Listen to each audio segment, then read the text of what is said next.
Doctor Sarvepalli Radhakrishnan यांच्या प्रतिमेला या ठिकाणी अभिवादन करतो। आणि आज 9 तारीख आहे, 5 सप्टेंबरला ईद असल्या कारणामुळे आपण शिक्षक दिनाचा कार्यक्रम, विद्यार्थ्यांचा जो उत्साह असतो तो त्या दिवशी आपण घेऊ शकलो नाही, परंतु आपण आज हा कार्यक्रम घेतोय कारण की विद्यार्थ्यांच्या आयुष्यामध्ये स्वयंशासन करून शिक्षक बनण्याचा खरा जो दिवस असतो तो म्हणजे शिक्षक दिन असतो। आज शिक्षकाची व्याख्या करत असताना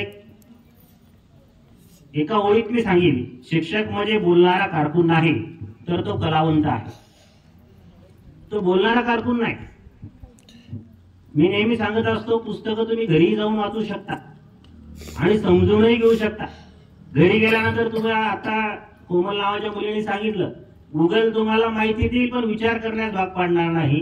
त्या पद्धतीने पुस्तकं घरी जाऊनही तुम्ही वाचू शकता, परंतु हा बोलणारा कारकून नाही या ठिकाणी, त्यासाठी तो पगार घेत नाही, तर तो एक कलावंत आहे। आणि हा कलावंत जन्मावा लागतो मित्रांनो, तो ब्रॉन असतो। जसं शिक्षण आहे, शिक्षणाची विवेकानंदांनी केलेली व्याख्या अशी आहे की शिक्षण म्हणजे उपजत गुणांचे प्रगटीकरण। उपजत गुणांचे प्रगटीकरण म्हणजेच शिक्षक हा जन्मावा लागतो, एखादा कलावंत हा सुद्धा जन्मावा लागतो, त्याच्यामध्ये हे उपजत गुण असतात आणि त्या समोर आल्यानंतर तो या ठिकाणी तुमच्या समोर येतो। आता शिक्षक हा अभिजात असला पाहिजे, सतत नवीन गोष्टी त्यानं विद्यार्थ्यासमोर मांडल्या पाहिजे।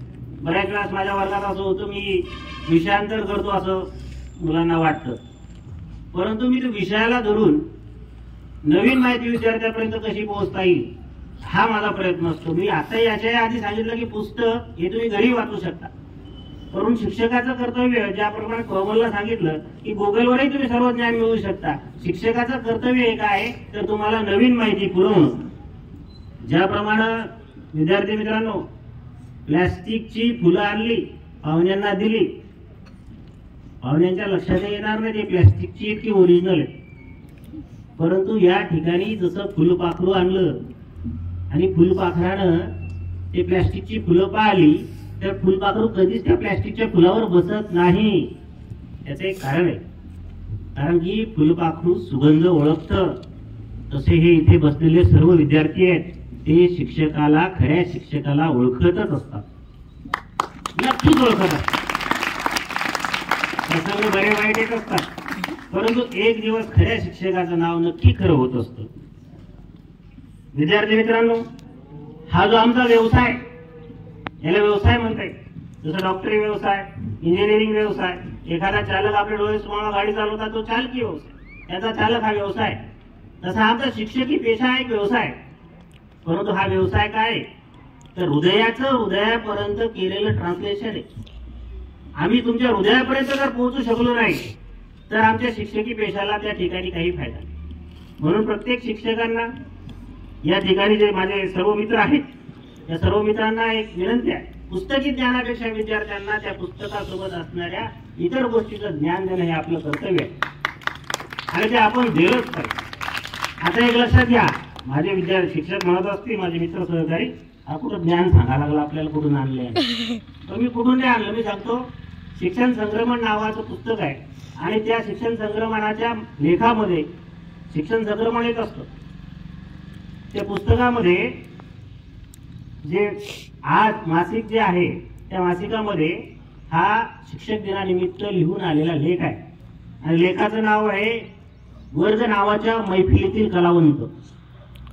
म्हणजे आम्ही कलावंत आहोत, आम्हाला वेगवेगळ्या अशा गोष्टी त्या ठिकाणी तुमच्यासमोर मांडाव्या लागतात आणि त्या आम्ही प्रभावीपणे मांडल्या पाहिजे। आज बघा विद्यार्थी मित्रांनो, मी 2-3 उदाहरण देईन। गुरुचं महत्व कसं आहे, छत्रपती शिवाजी महाराजांचं पहिलं उदाहरण देईल तुम्हाला। छत्रपती शिवाजी महाराजांचे खरे गुरु संत तुकाराम महाराज होते, याचं प्रमाण आहे, विविध प्रमाण आहे।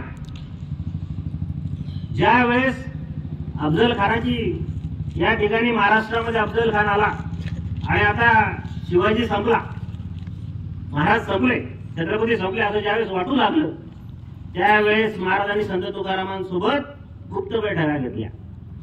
गुप्त बैठक असायची आणि महाराजांनी गुरूंचे वेगवेगळे सल्ले घेतले आणि त्या सल्ल्यांच्या माध्यमातून अफजल खानाचा वध हा अवघ्या महाराष्ट्रानं पाहिला, अवघ्या जगानं पाहिला. तसे डॉक्टर बाबासाहेब आंबेडकर, बाबासाहेबांनी त्यांच्या आयुष्यामध्ये अनेक गुरूंचा उल्लेख केलेला आहे. मी त्यापैकी काही मोजक्या गुरूंचा नामोल्लेख या ठिकाणी करील आणि तुमच्याही लक्षात येईल, तुम्हालाही स्वयं ज्यावेळेस तुम्ही अनुभव घेसाल आणि जसे मोठे होसाल तसं तुम्हाला अनेक गुरूंचा अनुभव येणार आहे. डॉक्टर बाबासाहेब आंबेडकरांनी शाहू महाराजांना सुद्धा गुरु मानलेलं. शाहू महाराजांनी बाबासाहेबांना ज्यावेळेस विदेशामध्ये जायचं त्यावेळेस आर्थिक मदत केली. पहा किती द्रष्टा नेता होता शाहू महाराज. त्यांना लक्षात आले बहुजनांची पोरं शिकली पाहिजे आणि बहुजनांच्या पोरांना शिकवण्यासाठी ज्याच्या ताकद आहे तो खरा वाहक कोण आहे तर डॉक्टर बाबासाहेब आंबेडकर आहे. बाबासाहेबांनी सांगितलेलं आहे, शिक्षण हे वाघिणीचं दूध आहे, जो पिईल तो गुरगुरल्याशिवाय राहणार नाही. त्याच युक्तीप्रमाणे बाबासाहेब शिकले पाहिजे, बाबासाहेब मोठे झाले पाहिजे, या मागे छत्रपती शाहू महाराज होते.